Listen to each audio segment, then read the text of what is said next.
வச்சு நான் அந்த படம் பண்ணும்போது அதில் ஒரு டுவேட்டு ஆலாஸ்து மல்லிகை மல்லிகைன்னு அதில் தர்றதுக்கு என்கிட்ட ஃபிலிம் பத்தலை அப்போ ரொம்ப நெருக்கடி. அதில் சரணம் முழுக்க ஒரே ஷாட் வச்சேன்.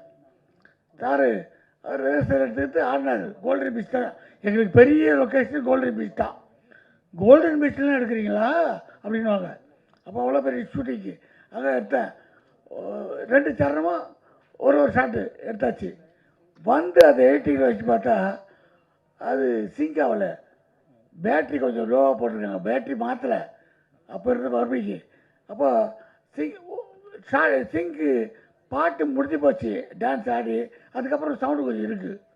ஐயா பிரச்சனைட்டு அதை பார்த்து ஒரு நாளைக்கு அப்புறம் அந்த ஒரு 6 ஃப்ரேமை ஃப்ரீஸ் பண்ணி அடுத்த ஃப்ரேம்லேயே ஒரு 6 ஃப்ரேம் ஃப்ரீஸ் பண்ணி அந்த ஃப்ரீஸும் மிக்ஸ் ஒரு டிசால்வ் மாதிரி பண்ணி விட்டோம்.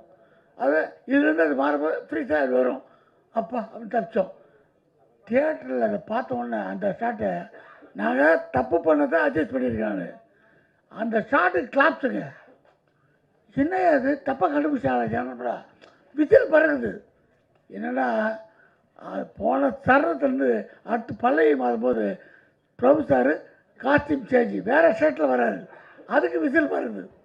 ரசிகை கூப்பிட்டேன், ஏன் கை தட்டிங்க, தலைவர் சட்டை மாற்றினார்ல அந்த டிசைனில்.